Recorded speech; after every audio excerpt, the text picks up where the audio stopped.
morning, everybody. Good morning, morning. Darcy. Good morning. Welcome to Awaken Positive Power, everyone. Our Sunday morning chats regarding depression, mental health awareness, and suicide prevention. Welcome, guys. Another Sun. Yes, welcome. How are you doing, Darcy? You okay? I'm okay. I'm tired. Tired, yeah. I'm tired. There's a lot of trucks outside my window today. So they're noisy. Nice. Guys, just before we start, don't forget there's that disclaimer down below. Really important that you pay attention to that if necessary. And if you find anyone who is struggling and you're not quite sure what to do, just ring the 1-800-suicide number. It's better to be safe than sorry, hey? And it is there for the person in trouble, but also for the person helping. So just know that, if you as a person helping feel exhausted or confused or frustrated or don't know how to, please ring. There's always someone who can help you and have guidance and some tools to help get you through. Darcy and I here as your friends talking about our own experiences with depression, mental health, and suicide prevention. And we just want to normalize this conversation, allow us to talk about it so it doesn't become such a common thing amongst society, this suicide, dare I say, and depression. We need to talk about depression particularly. We all feel it. And anyway, hi. But yeah, it's kind of interesting because when people feel depressed, they don't go out and talk about it. Yeah, right. Totally. And I think that's really because we get dismissed. Oh, you're just tired, or oh, you'll get over it. Get over it. You'll be okay. Go for a run. Go for a swim. Go watch a movie. Whatever. And it's very dismissive. Yeah, and when you're in the midst of it, it's so hard to get the energy to do that. You really just want to curl up in a ball, and you don't know how you'll find that first step forward. You don't know how you find your first step to reach to someone. And if you're going to reach to someone thinking that you're going to be dismissed, you're not going to. Like, the last thing you need is and then also sometimes the guilt of feeling depressed. You don't want to put the load on anyone else. You don't want to feel that you can't bear to make anyone else feel your pain or bring someone else down. So you don't, and that's a vicious. You just dig your own hole more and more and more. It's just powerful emotional energy that I think we really need to honor. Like, we all feel it, don't we, Darcy? So, Jemima, I have to say, I noticed how much better you're feeling today than last time we met.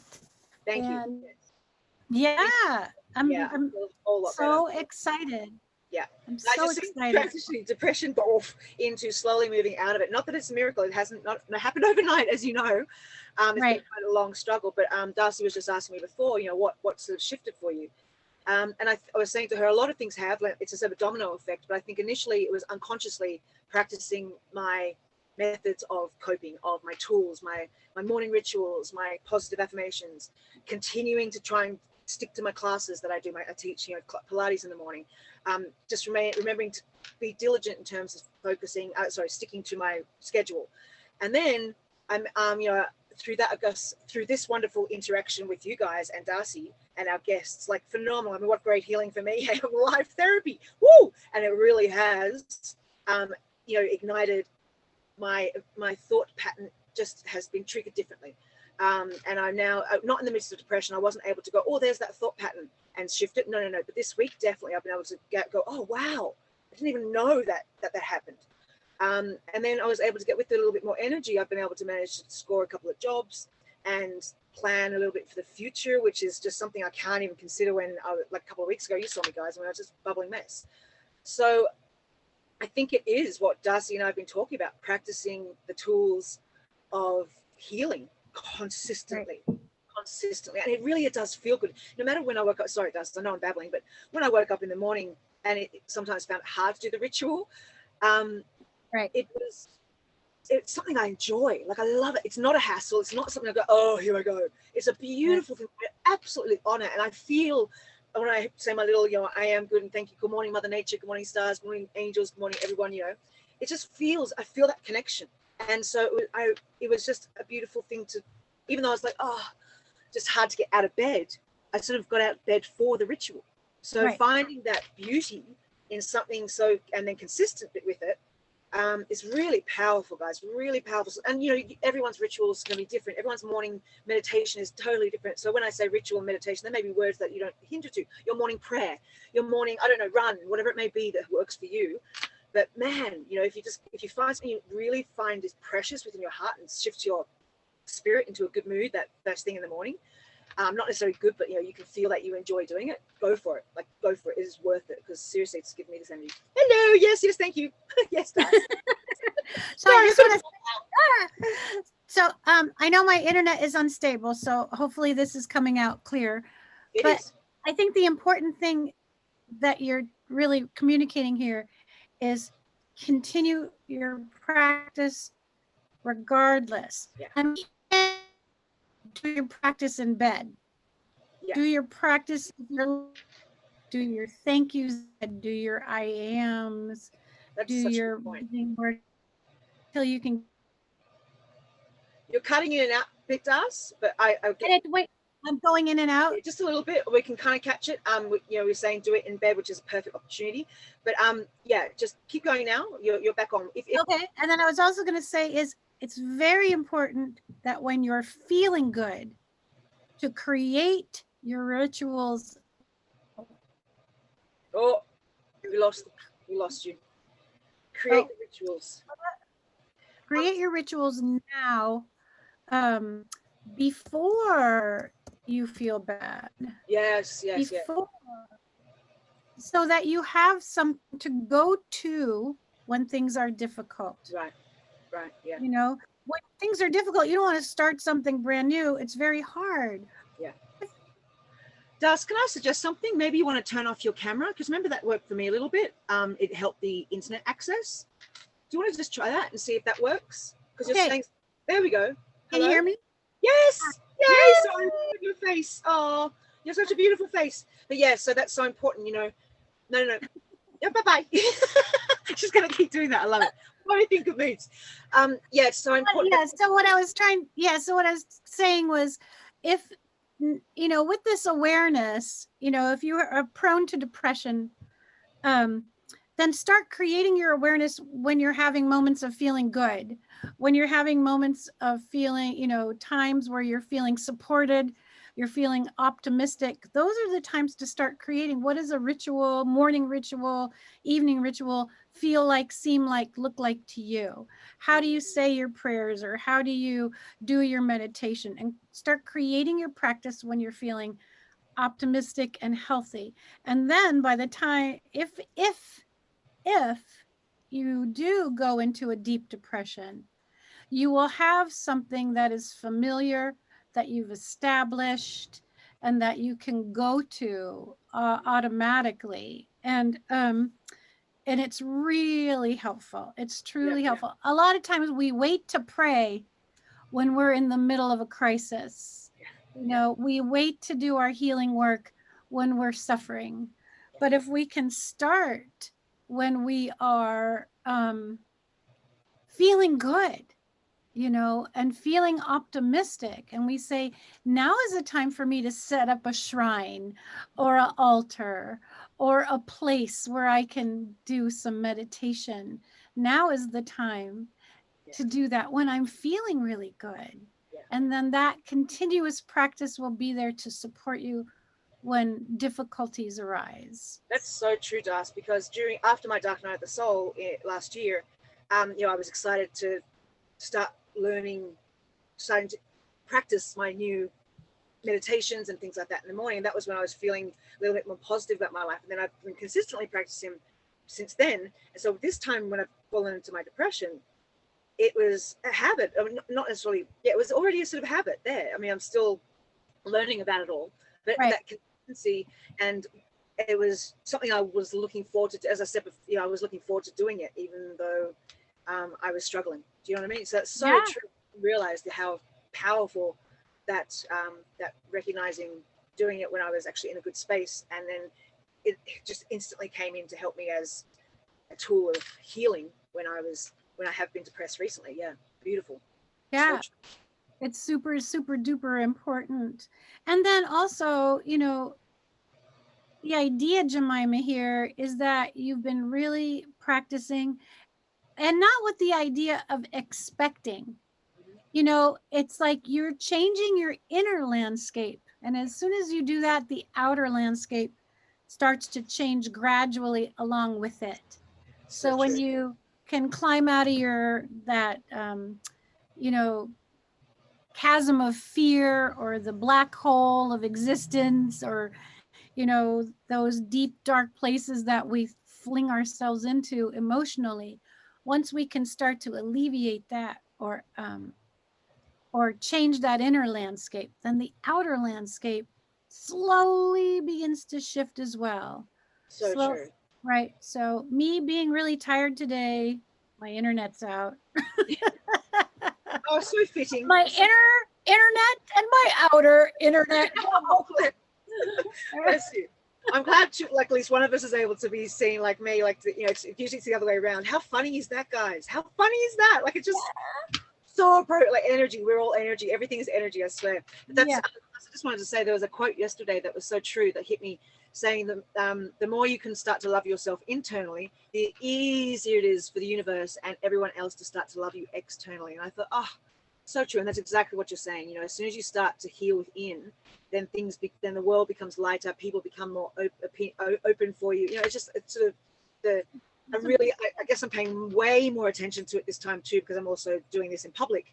The process, whoopsie, the process of healing, like, and I'm not doing anything on purpose. I'm just trying to go with how I would go normally, except taking away expectations, because that's been a hoo-ha. Like, just going, okay, I've got to work this within, because I don't want this to I want to make sure I can find the tools to heal and know that I can trust myself next time. You know, trust myself next time. And a lot of that is looking at our mental patterns, our negative self-talk, you know, our self-admonishment, you know, and our negative visions. It's interesting to me that we have such negative speak in our day-to-day language. I mean, just listen to our emotions. We have happy, great. Then we have sad, scared, frustrated, bored, and angry. Yep. And I know, right? And under the category of happy, there's of course joyful, blissful, right? Giddy, euphoric, but of the same Oh, you're cutting versions out. of happy. So just say that last bit again. Nabbit. Say that. We're authentic, was, guys. Just say that last bit again under the label of like anger and happy. Under the label of happy. Yeah, under the label of happy. You know, yeah, but the other ones are frustrated, angry, sad, scared, and bored. Yeah. So those are all those negative feelings. We have one big happy category. Yeah. And we have a lot of, you know, categories of negativity to deal with. And it's like, I can't, I won't, I don't, all those things. Like, why say, oh, I may not do that, but I choose to do this, or I choose to do this instead of that. Like, it's crazy how we've been brainwashed, pretty much. Yes, that's exactly why I'm a hypnotherapist. Yes, Darcy, and you're amazing too. Can you do a little bit of meditation for us this afternoon or this morning? I hope so, if my internet is good. Okay. If my internet is not good, then I'll turn it over to you. Or, you know, oh, you're having a guest. Can you talk a little? Yes, of course. I might pull a card. Yeah, we're not babbling too much about me today. Yay! So we're going to be having a beautiful woman named Dr. Bella Michaels. She's a friend of mine, and she has been through an amazing life story. Obviously, we're not going to sit too much in her story. We're here to see how we are all troopers. We are all warriors. We are all survivors. And she is an amazing survivor. I'm overwhelmed with her story and her power, and she's just a shining light. So I hope she'll inspire you all as much as she's inspired me. And you, Darcy, you get to meet her. We're all kind of strangers here, so we're all going to be like, just for a couple of minutes. So give us a few minutes to get grounded and settled. And I'm going to bring her in for us. And she's probably very nervous. And I'm saying, don't be nervous. Don't wear makeup even. Anyway, here we go. Here we go. And where's she gone? Oh, here we are. Oh, Bella. Hello. Hello. We can't see you, my love. Do you have your screen turned on? No, hold on. Oh, just a minute. Hi, Bella.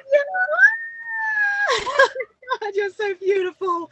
Hi, Bella. Hello. So good to see you. So great to meet all of you. I know, bless you, bless you. Bella, this is Darcy. Darcy, this is Bella. Hey, Bella, this is Jemima. We are here. How great. We've had a strange conversation. A friend of ours, a really good friend of ours, introduced us via the telephone, internet, just word of mouth. And we finally talked the other week, and we just hit it off like a house on fire. We've been emailing each other since, and just we're on the same zone, like with Darcy. We're here for the same reasons. And I've asked her here today because her story is incredible. As I said, the story is not necessarily what we're focusing on. It's the survival techniques, the tools, the strength, the power, and the amazing resilience this woman has. That I just want her to go for it and tell us some of her, how she's survived and what makes her a warrior. Good morning, my beautiful lady. You know, I am so glad we met. You know, I believe there's no coincidences. And we merged into each other's, let's say, each other's light, out of wanting to help other people. I mean, really wanting to help other people. My frustration was that I had substance abuse from like a long time, you know, spaces where people don't talk about it. My feelings of depression began when I was 4. Wow. And most people don't really recognize that. They, you know, when they talk about depression, they go, well, it's, you know, teenage years or, you know, adulthood. And then we really reference that. But there are situations in the world where depression is happening at much younger ages. And suicide also, especially with COVID, we definitely saw a spike in suicide with children that were 7, 8, 9, 12 years old. So we weren't in the dynamic anymore. Right. As far as I gotta tell you, I teach preschool too. So I have kids 2.5 to 5. And so I just want to verify what you're saying. Yeah. That we watch for signs of depression, especially through the COVID situation when everything changed. I watched for signs of depression right around the age of 4 and 5. It starts to show. So young, guys. It's so young. Oh yeah. Oh yeah. Yes. And it really depends on what's going on at home. Kids will work out what's happening for their parents, and they can't manage those big feelings. So I'm right there with you, my darling. I really am. But keep on going. I just yes. You know, and not just depression. I think what we have to really, really begin to take seriously is the risk of suicide in much younger people. Okay, so I had my first thought of jumping out a window to land head first on concrete because I couldn't stop the abuse in my home. I felt completely powerless. Right. And I was telling people, and it wasn't helping. I was born in the 70s. So you know what they did? They said, well, talk to your parents. Right. And that made things so much worse. And so I was growing through this whole mental, I don't know what to do. I'm so powerless. I don't feel loved. I'm even too scared to kill myself, you know, because the thought that happened in my mind was, what if I survive it? Yeah. Oh, okay. What if I survive it? I'm that much worse off being in an abusive household and then having, you know, maybe a handicap that maybe left me completely and I'm thinking about this at the age of 4. Sure. So, you know, fast forward and I'm going through foster care and I'm going through, I'm the kid that's calling the police. My mother and my sister, like she's the scapegoat. She's this horrible child. You know, she keeps rocking the boat in the waves. And I'm like, I'm very clear on what's going on. The situations in my home are not normal. This is not love related. I had a severely alcoholic stepfather and a mentally ill mother that never got treated. Right. And what I see today, and I'm not a psychiatrist, but I definitely see that she's got schizoid type dynamics in her. A lot of trauma. We could be honest here. It all starts from trauma. Every person I talk to says, yep, there was a space in my life where I was violated. My innocence was taken away. You know, I was fractured and I didn't know how to put it back together. And we do the best we can, but really what we're told doesn't work. Right. That's the truth of it. You know, we're told to externalize what it is we need. Go out there and find it. Go out and do something to get your mind off of it. Guess what? Your mind is what's causing all of this mania, this craziness. We're on this wheel of just constant self-destruction, and we don't even know it. I love the work that we're doing. It is so imperative right now. because not only are we recognizing that women need to have a voice, a bigger voice in what we're doing, we also realize that the things that we were saying are working ain't so. And there definitely needs to be some shifts in that. And there is a light, I feel this consciousness shifting in the world and the planet everywhere. For me, dealing with depression and feeling hopeless, and I literally went from age 14 out of foster care and homeless at 17, married and pregnant and about to have my baby at 19, you know, and at that point, I had no idea. I was just running for my life. I was running from my mind. Didn't know that. I didn't know that. And I've been on antidepressants. And I'm going to say I'm really on the fence. I've met some great therapists, and I met some lousy ones. Sure. And what we need is a real change in the whole dynamic of how we think about the mind, and how we realize the energy, thought, culture, all this plays a part in how we think every single day. You know, if we grow up around people who are always saying that we're never going to amount to anything, we take that on as an identification. Oh, yes. And I can feel for you. I was the little kid in school that cried every day. Okay. You know, I didn't get enough sleep. I cried every day. And I was bullied, and I just didn't feel like I had that kind of support. Right. I know in my heart that we are overcoming this. Yeah. There is no such thing. I just want to say this and reiterate this very clearly. There is no such thing as incurable depression. Right. Or incurable addiction. Right. I dealt with my own substance abuse and alcoholism for a good 10 years, enough for it to really do damage to my body, to my career, to everything, to the people I loved around me. And I was dealing with PTSD and didn't know how. Sound familiar? I mean, we meet people like this all the time. I didn't know how to deal with this stuff. And all they could tell me was, you know, we recognize it in the veterans. That one's really clear, and, you know, shell shock, and this is how it looks. But what about the people that are, we say, going through domestic violence or abused as children, or going through major addiction? There's these triggers. And I'm telling you, I would go to the store and the light would be on a certain way, or I would get a certain scent, and I was right back to that place of trauma instantly. Yeah. And I didn't have the tools to know what to do with it. So I drank and I did other things. Yeah. Yeah, a lot of times, you know, we were talking about this earlier, is people get dismissed, kids get dismissed, you know, you're complaining, you just need to get yourself up, go and exercise, join a group, you know, you're okay, you have everything you need, just get out there, you're just whining and complaining. And, you know, that dismissal misses all the important signs that just build and build and build and build late till later, you know. And there's also another form of abuse, which is ignoring and neglect. Oh, yes, indeed. That's big. Yeah, it's a really big one. When a child is ignored or neglected, their sense of self-worth is never built. It's just diminished. And then they also attract abusive partners that neglect them as well, neglecting their health, etc. So yeah, changing the inner landscape, which is what we started, Jemima and I started talking about, changing our inner landscape and developing our tools to build up and fortify our inner landscape so that our external world can change with us, right? And then when we change, the person next to us can change. It has a beautiful ripple effect. So yeah, since I don't know you, Dr. Bella Michaels, so I'm a certified restorative hypnotherapist as well. Oh, yes.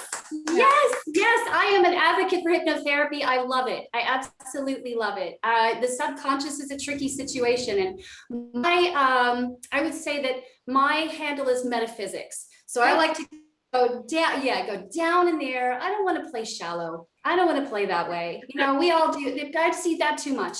Let's go dive deep, figure out how we can really help the planet, what we can really do and implement it. And definitely, I recognize what you're saying 100%. You know, kids being in a school and being dismissed, their feelings not being heard, they're not really being understood, the depth of what's going on is being brushed away.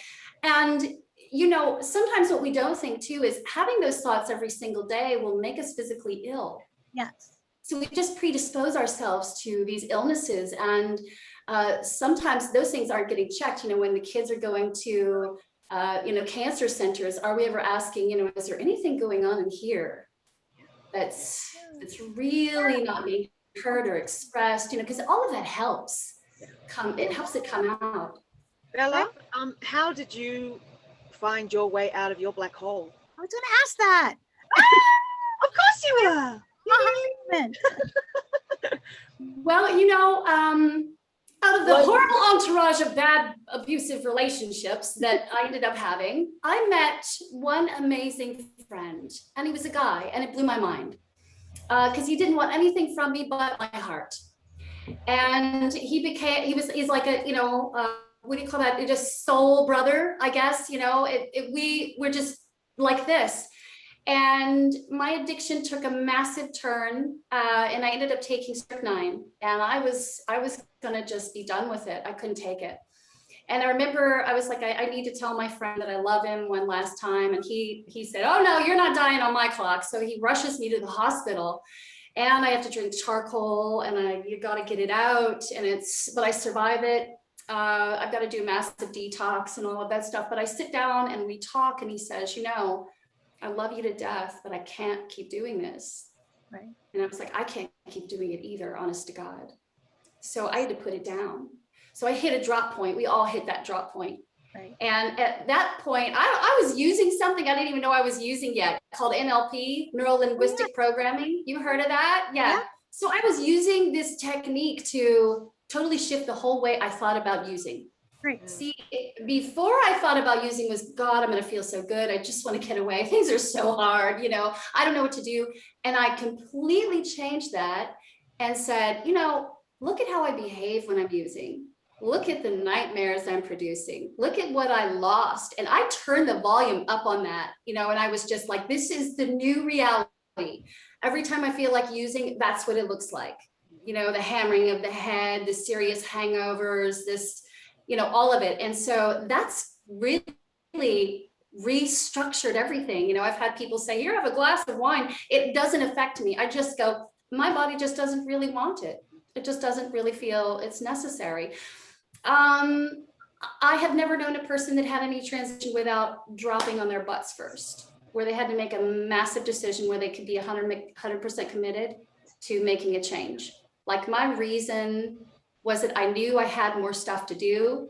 I knew that I had survived a lot of situations and overcome them, and that I wanted to share and express that. I was just super frustrated, you know, because I didn't know how to get me out there to help other people. Right. And in that process, what happened was, as soon as I said, I'm done with that lifestyle, I'm opening up to a nuance, belly dance came into my life, and other things were coming into my life that were starting to heal me and get me in touch with this strong feminine warrior that had been crushed under men using me, raping me. Just, you know, I said, where did I go? You know, where did I go? My stepfather, and I want to say this because this is how crucial words are, but he would tell me when I was a very young girl that he would say, who do you think you are? And I would tell him my name, and he'd say, no, you're nobody. Say it after me. You're nobody and you're no one. And I would never believe it, but I'd say it because I'd have to. But you know, I grew up with that in my mind. And every time I fail, I go, oh, is he right? Was he right? And I got to be a grown up, and I was asking the same darn questions, but I eventually had to see, as that knowledge comes, that he wasn't talking about me. Right. He was talking about himself. But I wouldn't have known that as a little kid. So my transition to the spiritual aspect, where I really got engaged with metaphysics, happened at the loss of my son. So there again, another drop point, and that pretty much devastated me. Because being a mother, Yes. I carried him all the way. We couldn't find a reason for his parting. And for 4 years I grieved. I just couldn't operate. I would see a child and I just fall apart. And I needed to have another child. That's what I keep telling myself. I needed to have another child. And that really did help to heal when I was able to have my daughter. But I had so much pain still from the grief of having lost my son. And what it did, ladies, is it just put me out. So I had nowhere else to reach but up. And I'd already gone the religious path. I'd already gone through all the churches. I'd already done this and listened to all the dogma. And I said, it's not there. You know, the God that I'm wanting to know is not there. So I had to keep finding that. And eventually what that did is that opened up to tools that got me to talking with other thought leaders and other spiritual teachers and going, this is what works. And so I go, this is our new dynamic. This is our new paradigm. This is what we need to be doing now. Instead of looking out to try to find what'll make you happy, is going in, as you say, to recreate that internal landscape there to make your world. So yes, I hope that was helpful. Yeah, that was fantastic. I know for myself, I came from a place of dismissal, criticism, and a neglect, just kind of shoved aside. And so what did I decide to do? Go be an actor. It's like, okay, Get out. got to hear me somewhere, right? So I was very good at, putting it on stage, but off stage, nobody really knew anything about me at all. And so when I really learned how to meditate is when I missed out on a huge opportunity. I knew that opportunity was going to be huge, and I allowed myself to get so derailed by all these other things pulling me in other places that my energy was not there for the last crucial moment. And I got really despondent, and I walked from the opportunity going, I have to learn how to meditate. I really have to learn how to calm my mind, because I'm pulled in 5,000 different directions. And those 5,000 different directions were pulling me because I didn't know where my own direction was. Yes. I didn't know where my own core was.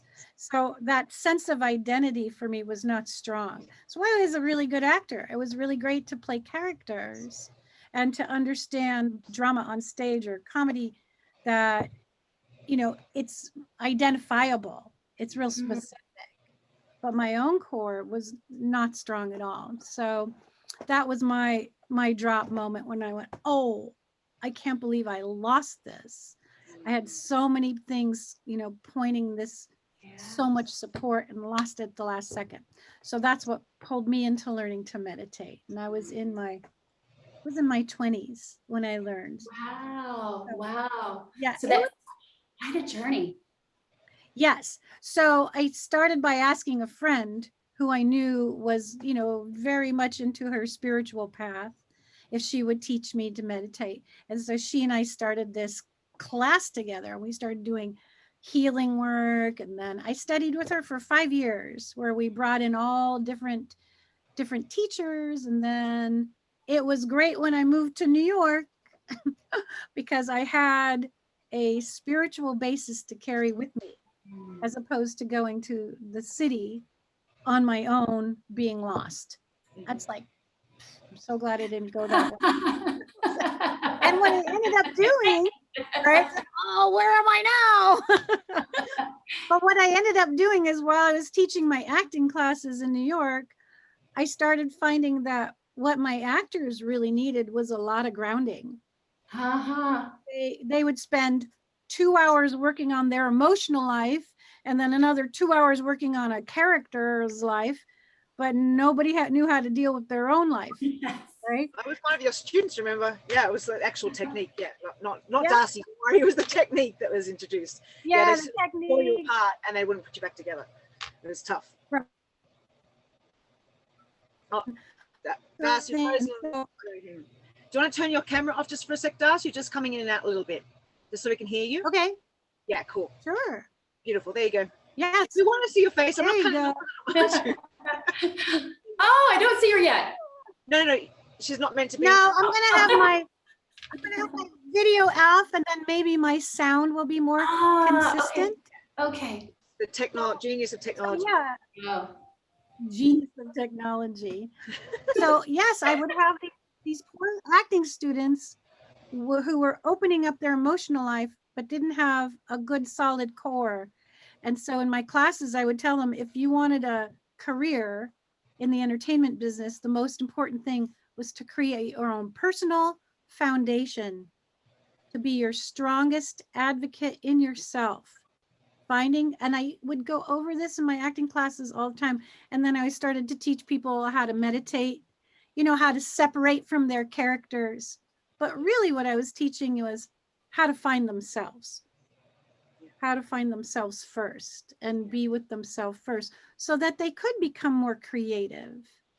It's hard to be really creative when you don't have a base to start from. Right.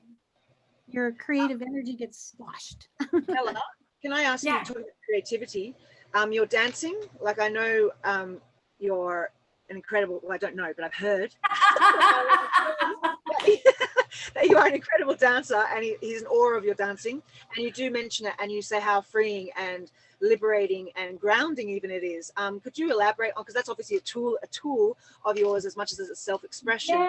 Yes. Oh my goodness. Okay, so this opens up I love this. We are so connected. I took acting in San Francisco, but I've been dancing on a stage since 1990. So it was a totally different kind of expression, no words, just, energy and language with the body.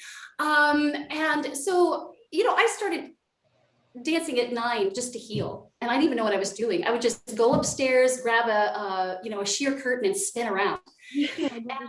But the time I got to this point, being 49, I said, I want to amp things up. I really want to amp things up. What I'd found was, I had started out as an exotic dancer, which had a horrible reputation. And I had shame, all that guilt just dragging me with it. You've got to be some kind of particular girl to do only that, and a woman who does that, and there's 100 other implications right behind her as well, So dealing with all of that was really hard. When I walked away from it, because I didn't like the direction it was going. I love art. I love expression. I love beauty. I think the body is gorgeous.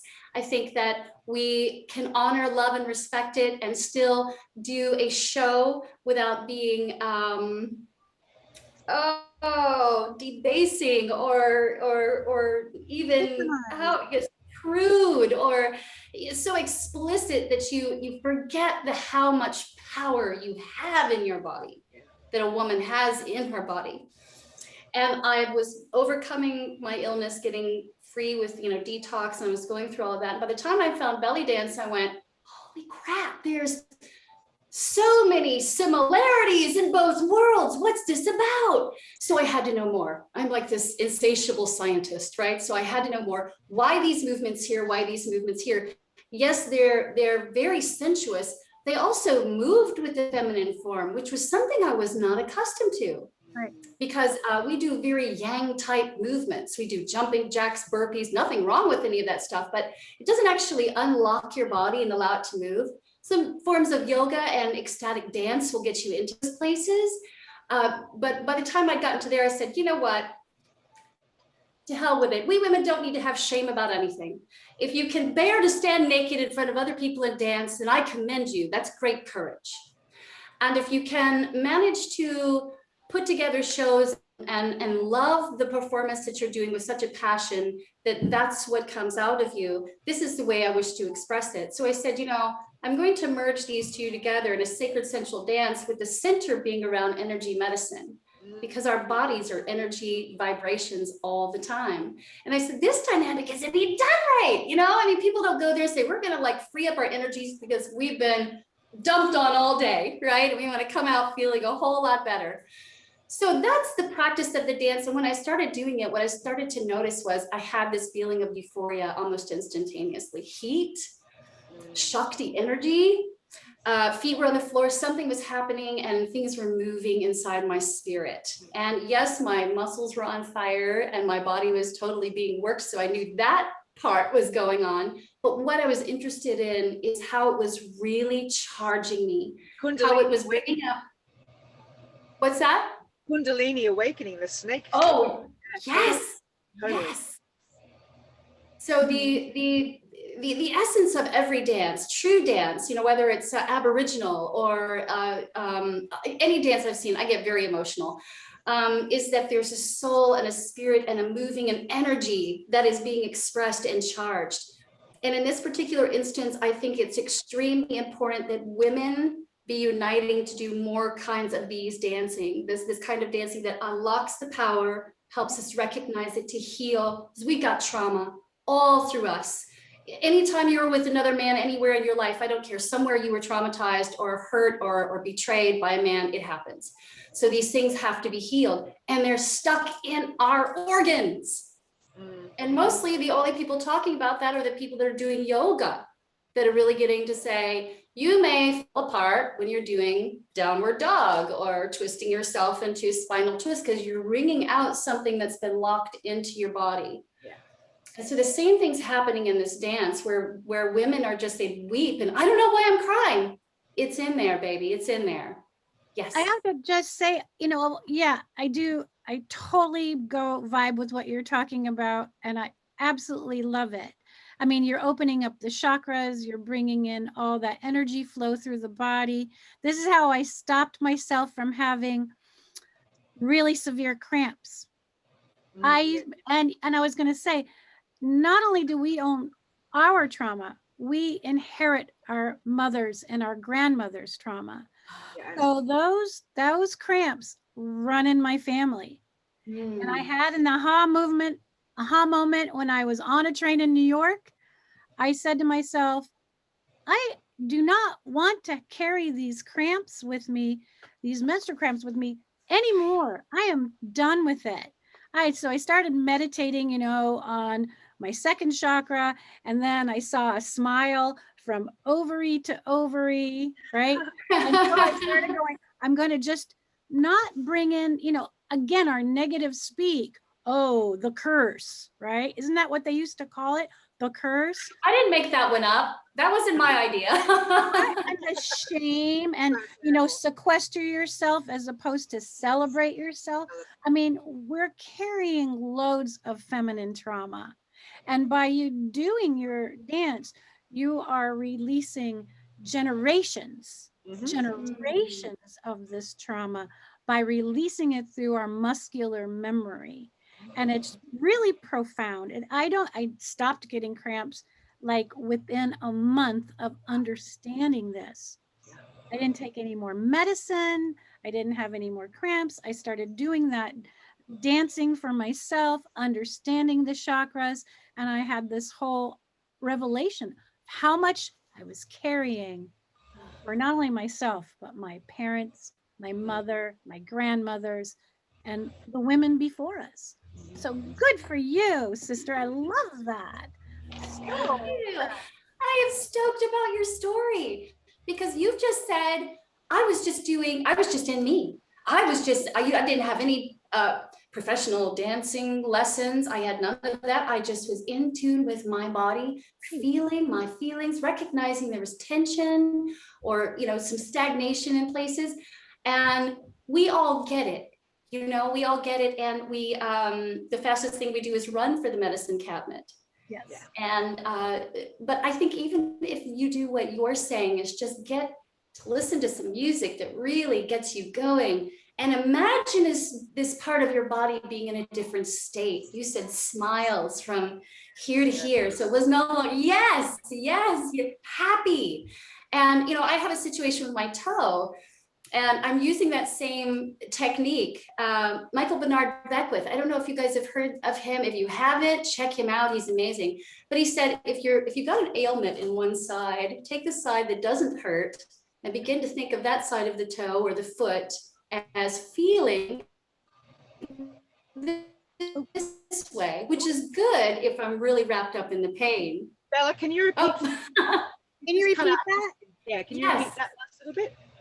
So the last bit was, if let's say my, okay, I'll take my example. My toe of my left foot really hurts me, but the toe of my right foot's a-okay.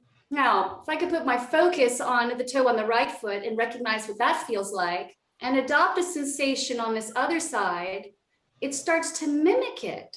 Interestingly enough, it starts to mimic the feeling and the pain starts to go down. So we're seeing this connection of our mental focus and even the stuff that's locked in, ground into us, where generations and generations of people have been, we've been carrying their burdens with us. Yeah.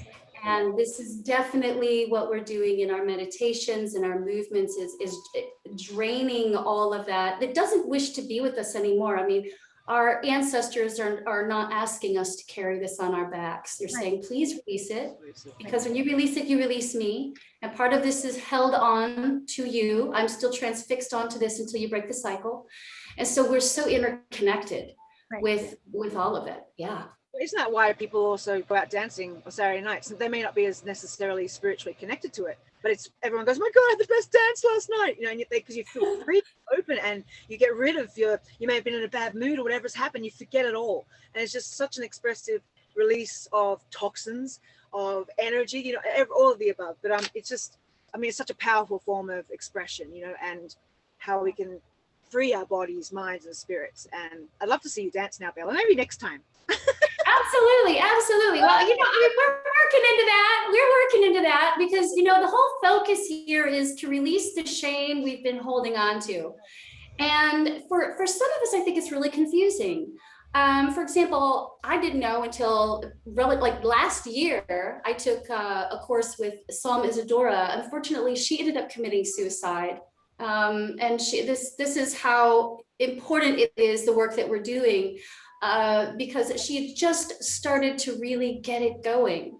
And she had bipolar disorder, quit taking her medication and began drinking. And we know that drinking and alcohol is a depressant, and she ended up taking her own life.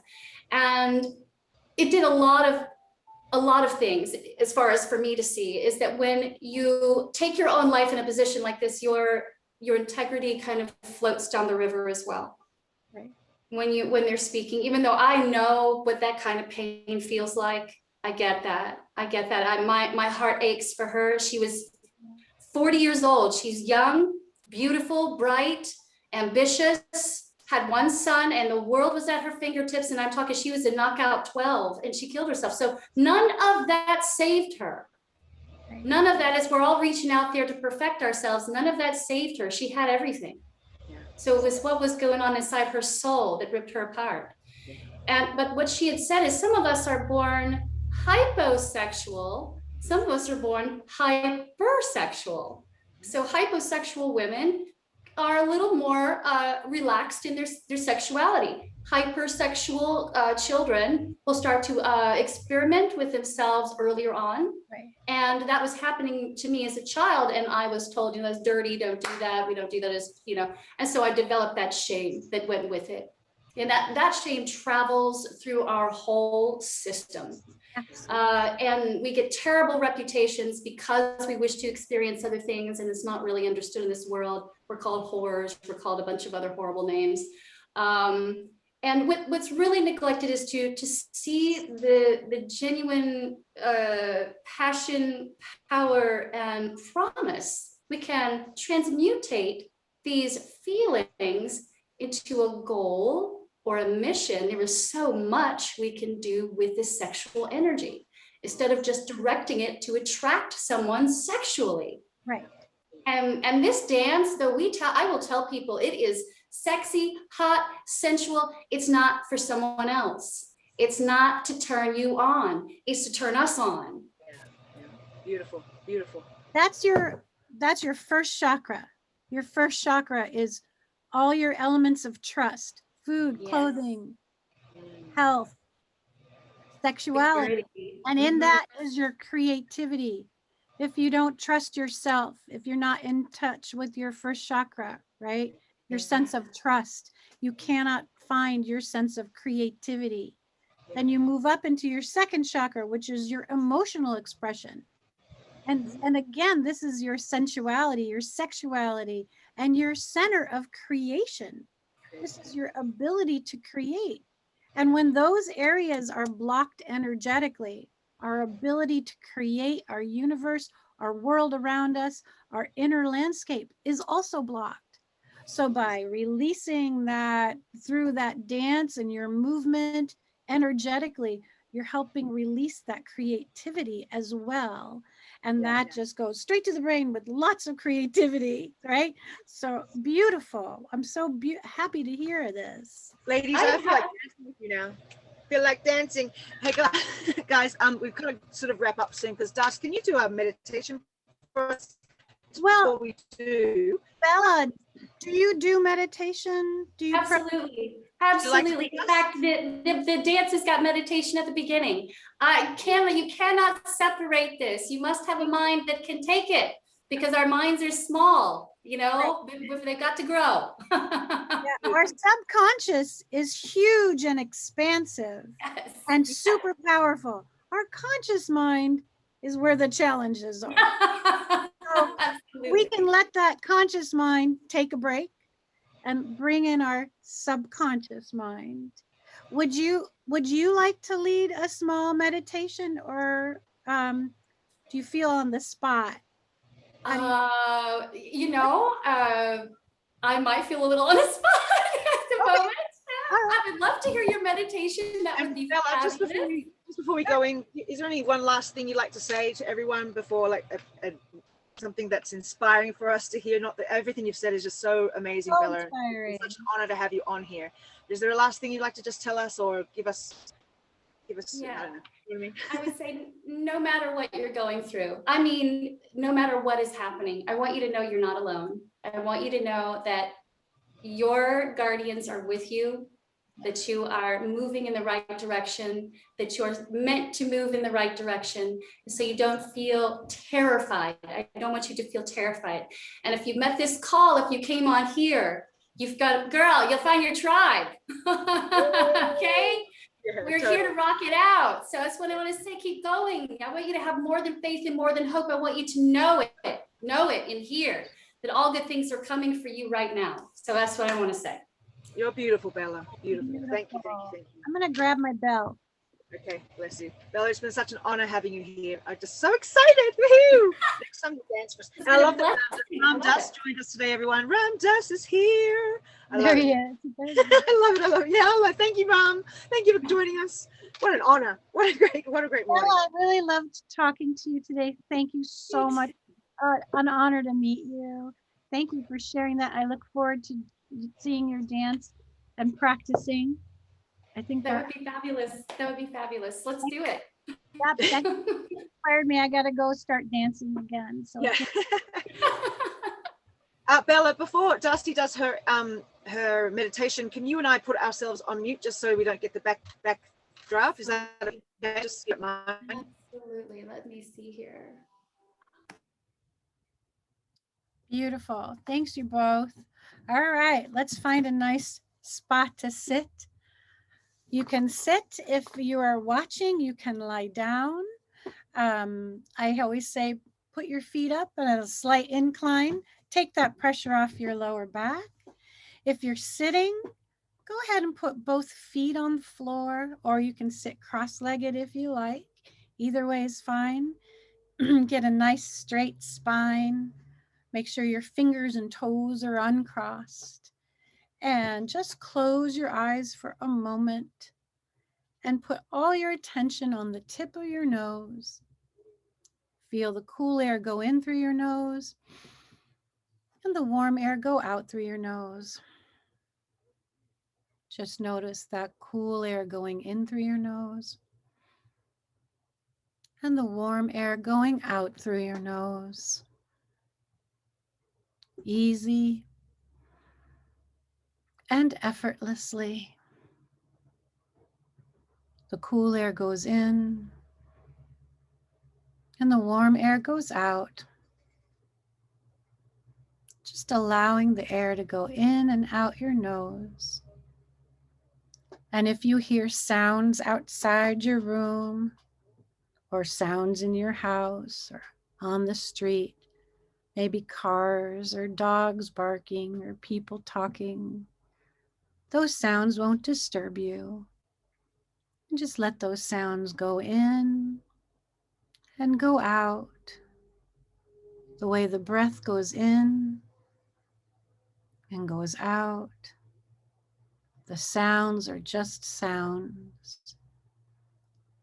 And if you notice your mind is wandering, just bring it back to the tip of your nose and allow those thoughts to come and go, the way the sounds come and go, the way the breath comes and goes. And if feelings come up in your body, just allow them to come up and go with the breath. Those beautiful feelings come up and go out, the way the breath comes up and goes out, the way thoughts come in and out, the way sounds come in and go out, easy and effortlessly. Things coming and going, thoughts coming and going, feelings coming and going, sounds coming and going, breath going in and out. And for just a moment, take your mind and focus on your feet, feeling the shape of your feet, your heels, your arch, and your toes. And now imagine that there is a bright red extension cord plugged into the bottoms of your feet.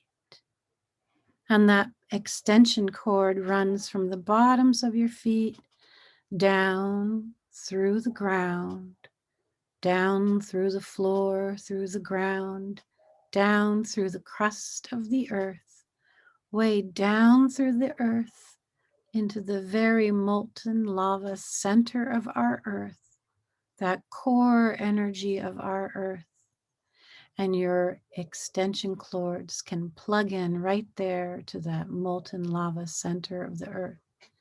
And slowly that bright red, healing, warm energy will come up those extension cords from the center of the earth, straight up into the bottoms of your feet where you're plugged in, covering your feet with that beautiful red, warm light, healing your feet, moving up through your ankles, your shins, and your calves, glowing in that beautiful red light, up over your knees and your thighs, up and around through your hips, covering that whole lower part of your body in this beautiful red, glowing light.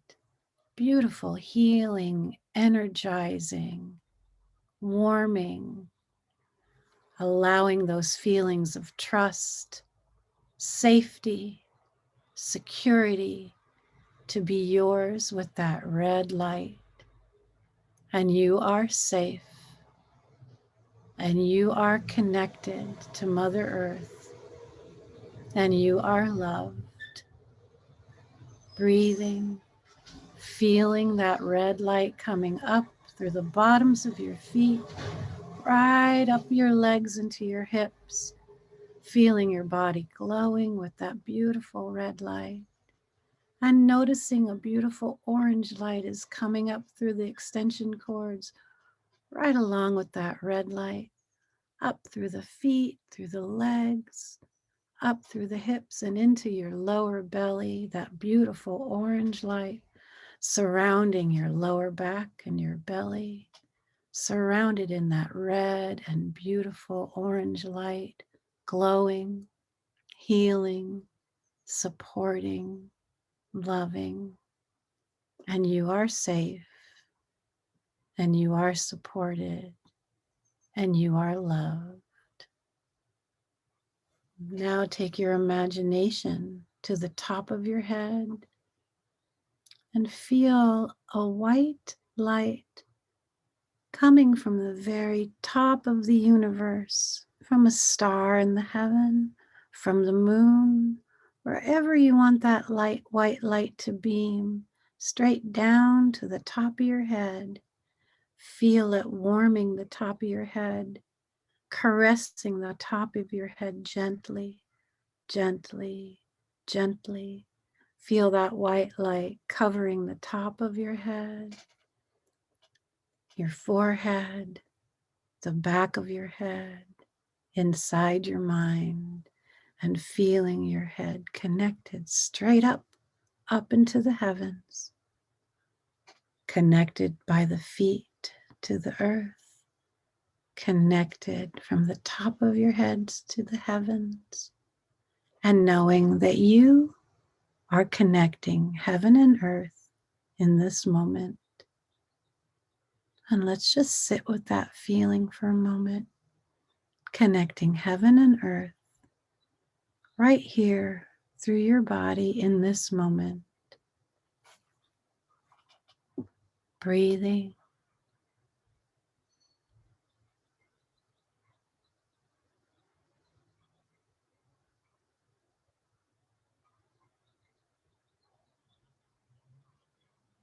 That's right.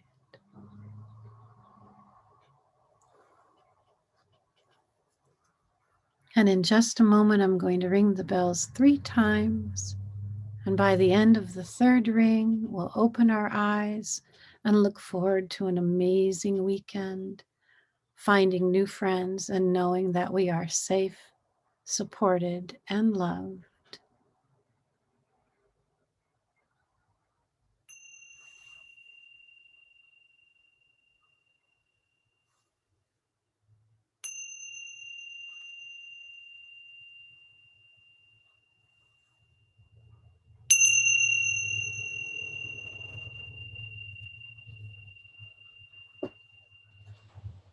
Beautiful, Das. Thank you. Thank Bella, thank you for coming up today, turning it up. You're amazing. What an honor to have you here with us. What an inspiration you are. Love you. I am so blessed. Thank you, thank you, thank you.